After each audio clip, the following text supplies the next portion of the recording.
Judy Zelina, and you're watching the Millcreek Government Channel. Autism spectrum disorder is a complex developmental disability, typically appearing during childhood and affecting a person's ability to communicate and interact with others. The Autism Society of Northwest Pennsylvania has been improving the lives of all affected by autism and envisions a world where individuals and families living with autism are able to maximize their quality of life, are treated with the highest level of dignity, and live in a society in which their talents and skills are appreciated and valued. Joining us to talk about upcoming events and programs is Tish Bartlett. Tish is the Executive Director of the Autism Society of Northwest Pennsylvania. Tish, thank you so much for joining us on the program today. Thank you. I'm happy to be here. It's always a pleasure to have a time to talk. Well, you always have so many programs and expanding things, and that's what I think I want to, focus on. Okay. All you have to offer our community. Sounds good. First off, let's just talk a brief overview of autism. Tish, what are the characteristics of autism? Typically, obviously, severely, autism affects an individual's ability to communicate and socially interact with others. And that can look at, differently for each child, adult. Some of our kiddos are nonverbal. Some have a very good verbal abilities, but are non-communicative and have a very hard time carrying on that peer-to-peer conversation. Social awkwardness, sensory challenges, repetitive behaviors, restrictive interest. I mean, there's a long laundry list, and it affects everyone uniquely. So when you meet one person with autism, you've met one person with autism. So it isn't just one size fits all. No. It's, okay, here are the exact characteristics, and 1, 2, 3, 4, 5. Right, it's very diverse and how autism will affect that individual person. And the thing we really focus on educating is when you have autism, it's a lifetime disorder. You will be a 3-year-old with autism, you will be a 50-year-old with autism. There is no cure, it doesn't go away. There are very positive outcomes through services, behavior modifications, therapies, social interactions, practicing those skills that do not come naturally, working on the peer-to-peer relationships can really help them be successful throughout their life. And I think these programs, the earlier they start, the better, correct? Yes. There is a lot of research. Early intervention is so important for somebody on the autism spectrum, is getting started with the appropriate therapies and behavior modifications depending on the individual's needs. Start those young. It's going to help them in those preschool years before they transition into that formal educational setting, as well as continuing to work on those therapies and social interactions throughout their formal education so they can transition from the school into hopefully maybe a post-secondary training program, college, or the workforce. I mean, the ultimate goal is so all of our young adults on the spectrum can be employed and contribute to society and feel a success of that. Good. Now, how common is autism? 1 in 59 are affected. Really? Yes, 1 in 59 is the numbers according to the CDC. That came out last year, I believe April of 2018. And then in Pennsylvania, it is estimated that there'll be over 36,000 adults by 2020, which is next year. And as we can see, as the numbers are going up, I would assume that number is going to increase significantly as well. And do you think the reason that the numbers are going up is because we are becoming more educated and able to recognize and diagnose a behavior? Yes, we're doing a lot better of identifying at a younger age, helping the families. In my position with the Autism Society, I actually have the pleasure of speaking to a lot of older adults, that have adult children, and they're saying, gosh, I have autism, but I wasn't diagnosed when I was younger. Right. So there's more awareness, there's more understanding, more knowledge, more supports. We have a long way to go, but I want to take time to really recognize the fact that Pennsylvania is doing an amazing job trying to support our 21 and younger, helping families get those resources for early intervention, getting the diagnosis, getting the appropriate school supports and in-home and community supports. Now, as this greater number of teens are aging out of the system, we need to focus on what happens after school, what happens when they're adults, where do they live, where do they work, what kind of supports do they need, because as we said before, one size shoe doesn't fit all. Everybody has different needs. And that's important. That's important as they get older. It is. It's to make sure that they are important. finding their niche in society, correct? Yes, because they deserve to do what they enjoy. And it makes it easier for them. Yes, it does. And they, just like everybody else, they have a right for choices and options. Right. Just like all of us. Right. Today, I think I'd like to focus and elaborate on some of your events and highlight some of your programs. Let's talk about what is the most popular program, and well, at least for me, maybe it isn't for you, but is the Legos. Legos Yes. play a big part in your programming, right? Yes, our Lego Social Club now has an official name. It is called Building Connections. It is 5 years old, had an anniversary in February, so we were happily celebrated our 5th anniversary. We gave all our Lego clubbers the opportunity to participate in naming their club, so Building Connections was the winner.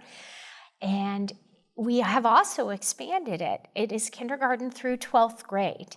We did that because I have some Lego clubbers that started with us 5 years ago that are just not ready to leave, and I'm okay with that because I'm not ready for them to go.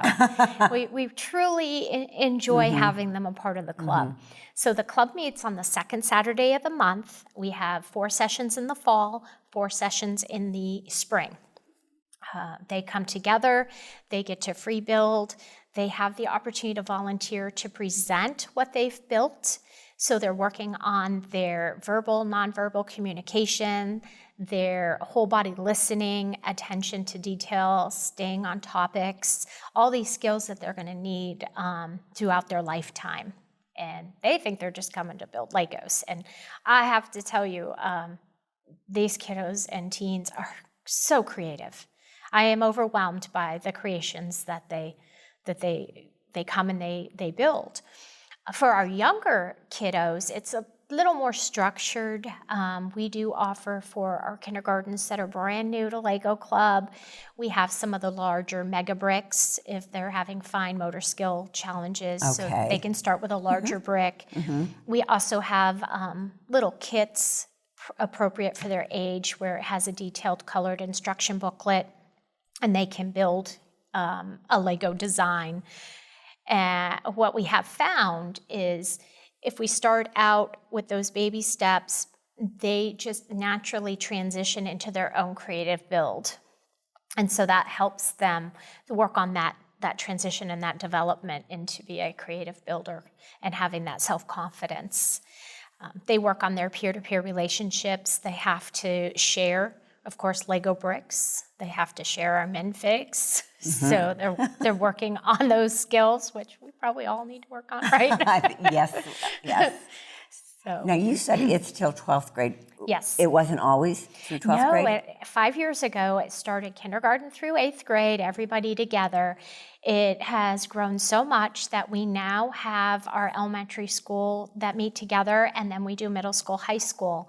And so we've grown from kindergarten to 8th grade to kindergarten through 12th grade. Wow. Yep, and I have 2 kiddos that aged out. They graduated their high school. Okay. So they have come back and they're acting as mentors for our elementary group.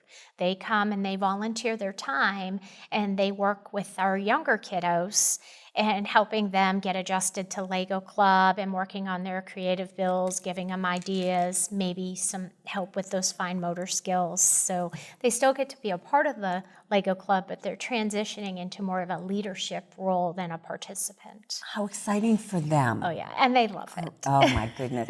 Now, the older ones, they just get Legos and they use their imagination and they build? Yes, yes. I mean, there's not like sets. No sets. I mean, there's no, you have to build this week or this week. They get to build whatever they want. No weapons, though. We don't allow weapon builds. Tell me some of the interesting things that have been built.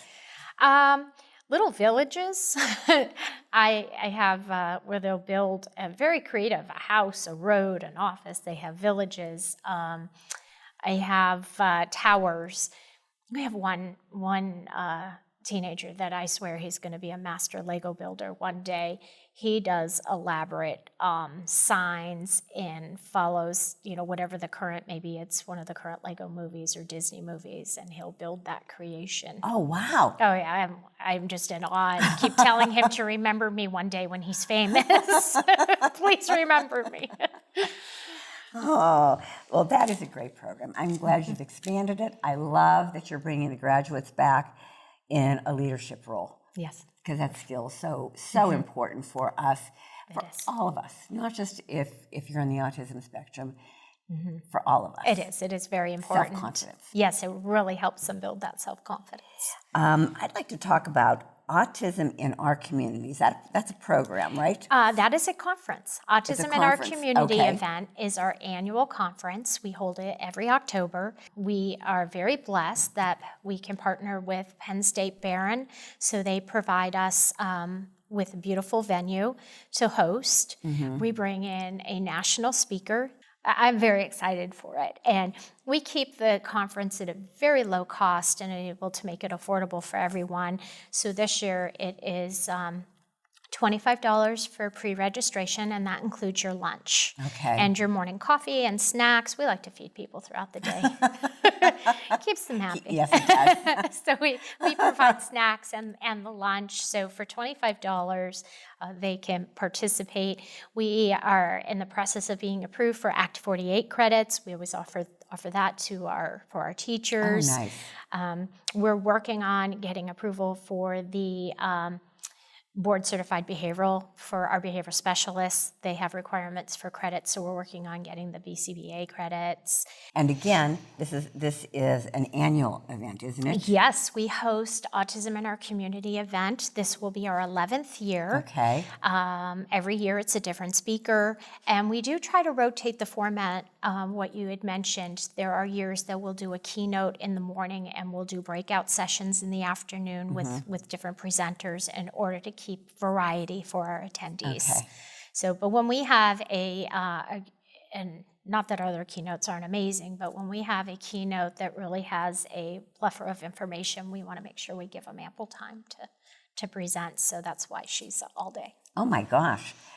For her to go 6 hours, she knows her stuff. Oh, she does. She knows her stuff. So you're going to take a lot away Yes. when you leave. So a lot of information, especially teachers. I think it'd be great for her teachers to be able to attend that, because, like you said, they're going to be touched by someone on the spectrum at some point in their teaching career. And that's what I really want to emphasize is that this conference is suitable for all educational backgrounds, whether you're a autistic support teacher, an emotional support, a special ed teacher, or a general education teacher, Right. because so many of our kiddos and teens are in the general education setting Yes. where they should be, Right. included with their peers. Right. So here's an opportunity to come and learn how you can support them in your classroom and have everyone be successful. Good. And parents, too. And parents too. Right. Yes, the best thing that I did as a parent is educate myself about autism and learn so I can support my child and help him be successful throughout his life. We were talking to some of your programs.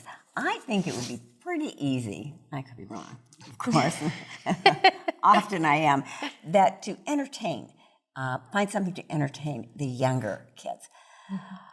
What do you have for the teens? Because as they get older, it's not as easy to keep them focused or entertaining. That is What so programs true. do you have for Because teens? we noticed, we have our monthly family sensory and social outings where Okay. our teens, of course, are more than welcome. But it gets a point in their life that they want to have a little more independence and a little less mom and dad over their shoulders. That's not always possible when you have a child with a disability. Right. So we created a Friends and Pals teen club. And our teen club started about 3 years ago, and it's evolved. So it's 2 parts. It's for ages 13 to 21. Our first part is our social club.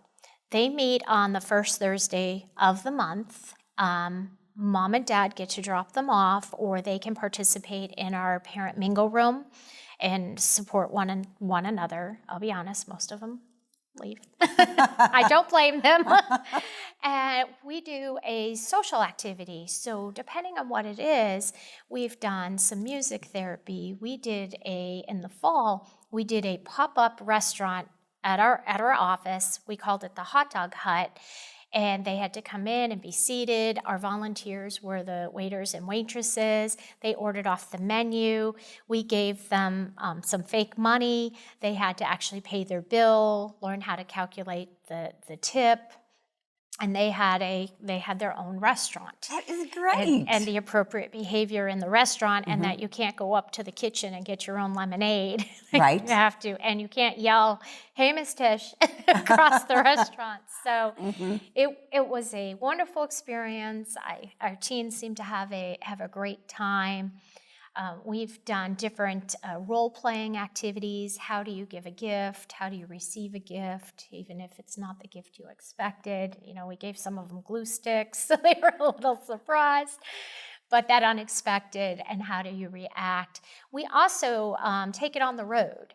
And we've been able to use the Whole Food Co-op's community kitchen, and we've done some cooking exercises where they've learned to make their own individual pizzas, whether that's on an English muffin or on a flour tortilla, things that they could do in their home by themselves without, mom having to oversee. So different things like that, and then some volunteering. The other aspect of our teen club is called Bridge to Success, which is a transition program. We launched it last fall for 12 weeks. So in between the Thursday social club, there's a group of kids that have decided they come every single Thursday. We start out with dinner, so we're working on those social skills, how appropriate it is to go through the buffet line. Right. Don't take out all the food when you have 20 other people behind you. Some of those skills that we think are instinctive, but might not be. Correct. Don't lick the spoon. Yeah, that sort of thing, right. Yeah. So we've worked on that. And then last year we did diversity in the workforce, neurodiversity in the workplace, and covered items as bullying and what if you're uncomfortable from the sensory, or how do you approach your coworker if there's a challenge, different things like that. So this fall, we are going to repeat the program, but with a different curriculum in order to keep evolving and letting our teens come back. And we're doing healthy relationships, relationship development. We're going to talk about what is the different guidelines of a relationship, those interpersonal relationships versus those acquaintance.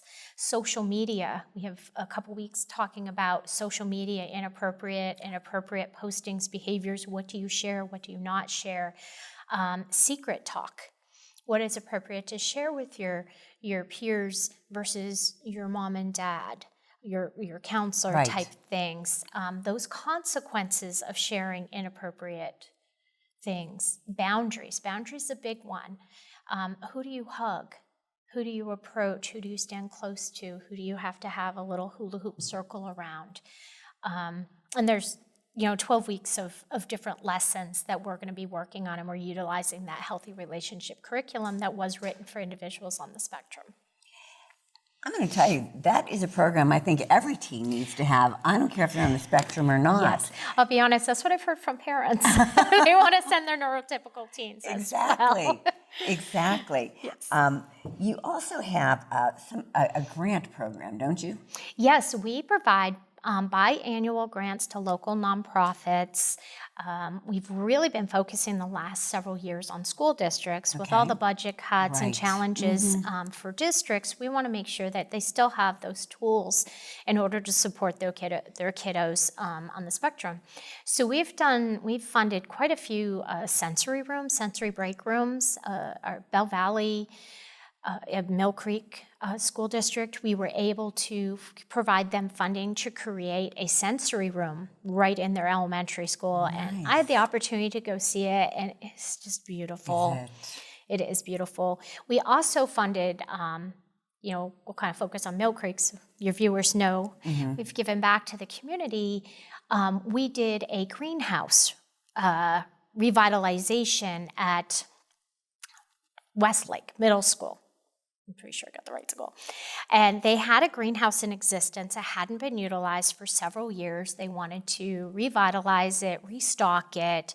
So we provided those funds so they could bring that into their programming, where their students with autism could start learning about gardening and growing. And it's my understanding that they were able to grow flowers and vegetables and then sell them in order to keep the greenhouse going. What a great idea. I know, I was so jealous. I wanted one. I wanted one in my district. But I thought that was, that's a lifelong skill that they're teaching these kids. I wanted to ask you too, you were talking about how you provide these grants. How are you funded?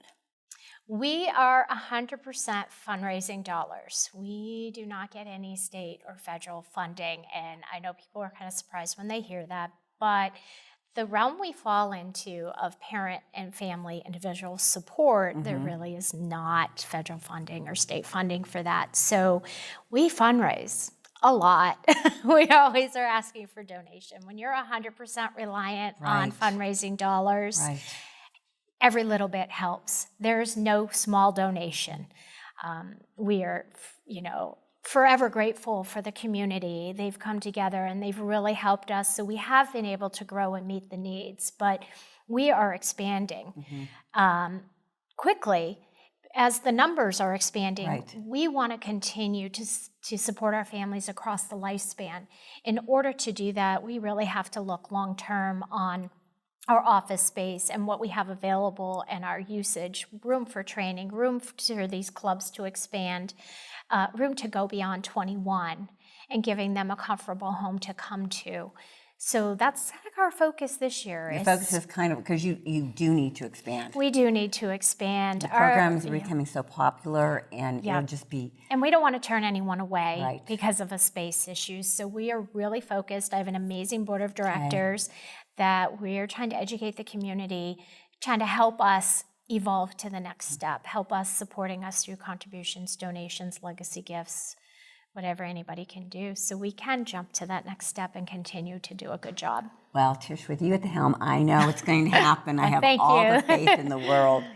Thank you so much for joining us. Oh, I do want to mention real quick, you have an annual walk every year for autism. Yes. And that's usually held when every year? The fourth Saturday of April, so the 19th annual Walk for Autism will be Saturday, April 25th, 2020. Okay. That is very hard to say.